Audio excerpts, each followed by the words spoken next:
तो सवाल ये है कि how to break free from unhealthy habits and make healthy habits easier and automatic. इस क्वेश्चन का जवाब दिया है जेम्स क्लियर ने अपनी book atomic habits. Even if you are talented, you can't succeed without having great habits. छोटी छोटी आदतें जो बहुत बड़ा एक रिजल्ट प्रोड्यूस कर सकती हैं। You don't need to lose weight, you need better eating habits, and then your weight will always be around where you want it. वो चार बातें कौन सी हैं जो हम एटॉमिक हैबिट से सीख सकते हैं और अपनी हेल्थ, अपनी लाइफस्टाइल और अपनी फिटनेस को इंप्रूव कर सकते हैं। सबसे पहले मैसिव एक्शन वर्सेस 1% इंप्रूवमेंट। हम में से ज्यादातर लोगों को लगता है कि मैसिव रिजल्ट के लिए मैसिव एक्शन चाहिए। जैसे कि हमें वेट रिड्यूस करना हो तो हम सारे के सारे ड्रास्टिक मेजर्स एक साथ ही शुरू कर देते हैं। कल से मैं सुबह 5 बजे उठूंगा, 1.5 घंटे के लिए वॉक पे जाऊंगा, फिर उसके बाद मैं जिम पे जाऊंगा, फिर उसके बाद शाम को फिर से वॉक पे जाऊंगा। मैसिव एक्शन यानी कि एक साथ ये सारे एक्शन करना माइट बी ओवरवेलमिंग। ना तो तुम कल 5 सुबह एकदम से उठ पाओगे और ना ही इतना सारा एक साथ लंबे समय के लिए कर पाओगे। उस पे भी जब टू मच एफर्ट्स का रिजल्ट टू सून न मिले, you are bound to get disappointed. James Clear अपनी बुक में समझाते हैं टाइनी इंप्रूवमेंट्स के लिए, छोटे इंप्रूवमेंट्स के लिए, यानी कि set smaller goals that are easy to attain and gradually build on. जैसे कि तुम एक्सरसाइज शुरू करना चाहते हो तो पहले 10 मिनट से स्टार्ट करो और धीरे धीरे धीरे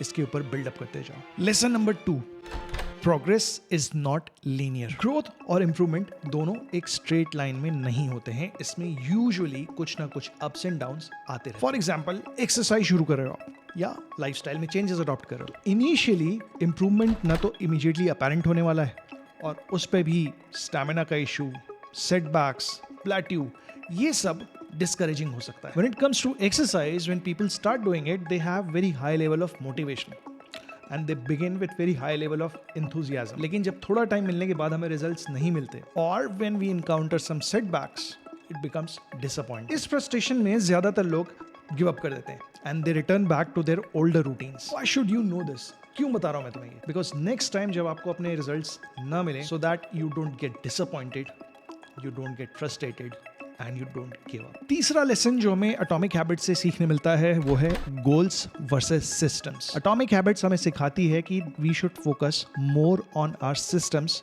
and less on our goals. मैं 6 महीने में अपना कोलेस्ट्रॉल कंट्रोल कर लूंगा, मैं 3 महीनों में अपना शुगर लेवल एकदम नॉर्मल कर लूंगा, मैं 1.5 महीने में 5 किलो वजन लूज कर लूंगा। ये जो हम खुद के लिए ये गोल्स सेट करते हैं ना, ये इस गोल सेटिंग में और गोल चेजिंग के ही प्रोसेस में प्रॉब्लम है।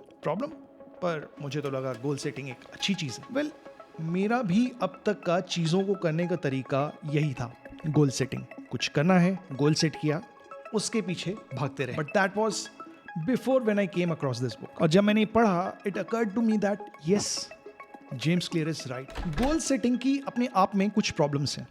What James Clear says is achieving goals changes our lives for that moment in time. जब भी आप अपना गोल अटेन कर लेते हो, अपने लक्ष्य को हासिल कर लेते हो, आपकी मोटिवेशन खत्म, your pursuit in that area खत्म, आपके एफर्ट्स अपने गोल की तरफ खत्म। कहने का मतलब, don't rely on your goals. अपनी आदतें फिक्स करो, अपने सिस्टम्स फिक्स करो। तो ये जानना यूजफुल कैसे? जब भी हम अपने गोल्स को चेस कर रहे होते हैं ना, गोल्स हमारे एंड पॉइंट्स होते हैं। गोल्स अटेन हो गए, एफर्ट्स खत्म। लेकिन जब आप अपनी आदतें सेट करते हैं, there is no end point, and the longer you will continue, the more progress you will make. Lesson number 4 from Atomic Habits.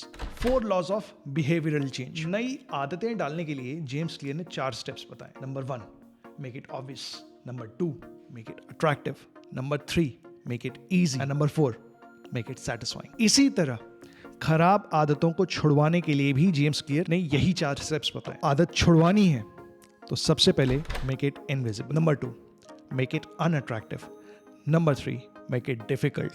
And number 4, make it dissatisfying. तो अच्छी हैबिट्स के लिए सबसे पहले बात करते हैं make it obvious. make it obvious से मतलब है एनवायरनमेंट में क्यूज, या और ज्यादा टेक्निकली डिस्क्राइब करूं तो यहाँ पे बेसिकली बिहेवियरल इकोनॉमिक्स के नज थ्योरी की बात हो रही है। नज थ्योरी क्या है? नज थ्योरी ये कहती है कि जैसे आप अपना एनवायरनमेंट डिजाइन करते हो, जैसी चीजें आप अपने इर्द गिर्द रखते हो, वो चीजें आपकी चॉइसेस डिटरमाइन करती हैं। जैसे आपको एक्सरसाइज करना है तो एक्सरसाइज इक्विपमेंट्स को घर में विजिबल जगहों पे रखिए। आपको हाइड्रेशन इंप्रूव करना है तो वाटर बॉटल्स को विजिबल जगहों पे रखिए। आप हेल्दी स्नैकिंग करना चाहते हैं, आप अपनी डाइट में फ्रेश फ्रूट्स को इंक्लूड करना चाहते हैं, तो विजिबल प्लेसेस पे फ्रेश फ्रूट्स को रखिए। इसी तरह आप अपनी खराब आदतों से छुटकारा पाना चाहते हैं तो क्यूज को मेक इट इनविजिबल। आप सिगरेट छोड़ना चाहते हैं, इसे अपने एनवायरनमेंट से, आसपास की जगहों से गायब करिए।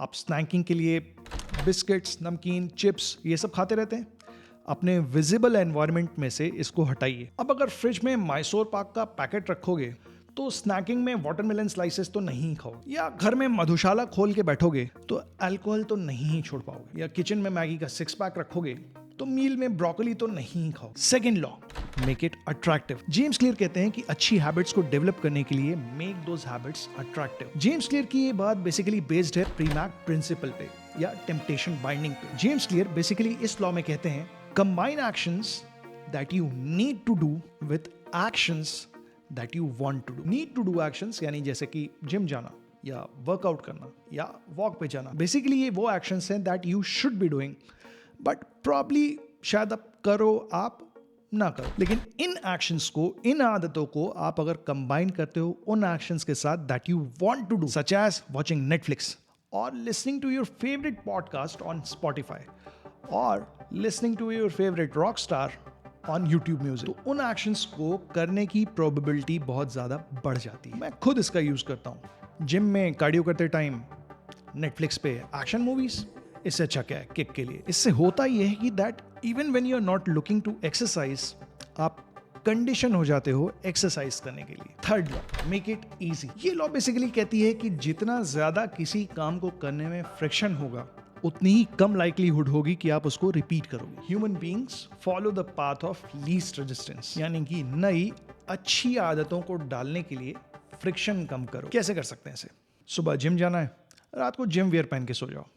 सुबह रनिंग पे जाना है, बेड के बगल में रनिंग शू रख के सो जाओ। हेल्दी ब्रेकफास्ट करना है मॉर्निंग में, रात को ही अपनी वेजीज काट के रखो। And I am not being prescriptive, these are merely some suggestions, some possibilities, some things that you can do yourself. इसी तरह अगर आपको अपनी किसी बुरी आदत से छुटकारा पाना है, make it difficult. आपको लगता है कि आपका स्लीपिंग टाइम रात को देर तक मूवी देखने की वजह से हैम्पर हो रहा है, तो जब भी नेक्स्ट टाइम अपना टीवी स्विच ऑफ करो, सिर्फ रिमोट से मत स्विच ऑफ करो, उसका प्लग भी निकाल दो। आपको लगता है आप रोज शाम को अपने काम से आके मैगी या इस टाइप का कुछ चटर पटर खा ले रहे हो, तो महीने के राशन के साथ इसे मंगाना ही बंद कर। आपको लगता है पूरे महीने आप बहुत ज्यादा बाहर का खा रहे हो, अपने मोबाइल से स्विगी और जोमेटो को डिलीट कर दो। डिसाइड कर लो कि अगर बाहर का खाना है तो बाहर जाएंगे, दुकान से पैक कराएंगे, लेके आएंगे, तभी खाएंगे। Fourth law, make it satisfying. इस लॉ के पीछे जेम्स क्लियर की एक बहुत ही सिंपल सी बात है, what gets rewarded is repeated, what is punished is avoided. इसका मतलब है जब भी हम कुछ अच्छा, कुछ हेल्दी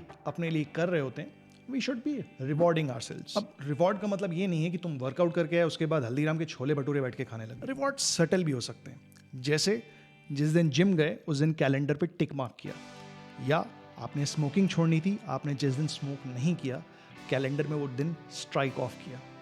ये टिक मार्क करना, कैलेंडर में स्ट्राइक ऑफ करना, ये अपने आप में हमें विनिंग की एक फीलिंग देता है, एक सेटिस्फैक्शन देता है। ये हमारे इन हैबिट्स को रिपीट करने के चांसेस को बढ़ाता है। इसी तरह हैबिट ट्रैक करके रखना, मोबाइल में स्टेप्स काउंट करना, 10,000 स्टेप्स होने पे जो खुशी मिलती है वो अपने आप में काफ़ी सेटिस्फाइंग है और ये इंश्योर करती है कि प्रॉब्ली आप इसको फिर से करना चाहोगे। इसी तरह अगर आप कुछ बुरी आदतों को छोड़ना चाहते हो, फॉर एग्जाम्पल स्मोकिंग छोड़ना चाहते हो, मेक इट डिससैटिस्फाइंग। डिसाइड कर लो कि अब जब भी आप स्मोक करोगे, you will be giving your spouse और योर फ्रेंड 1,000 रुपीज। आपको लगता है आपका पूरा दिन बिना फिजिकल एक्टिविटी के निकल गया, ऐसे केस में आप अपने फ्रेंड को 500 रुपीज दो। This will be dissatisfying experience. ये वीडियो सिर्फ एक छोटी सी जिस्ट है पूरी बुक का। अगर आपके पास जरा सा भी टाइम है इस बुक को पढ़ने का, यू शुड बी रीडिंग। और अगर आपके पास टाइम नहीं है तो अपने कम्यूट पे आपको ये ऑडियो बुक जरूर सुननी चाहिए। और ये जानने के लिए कि सारे नुकसान पता होने के बावजूद व्हाई डू वी चूज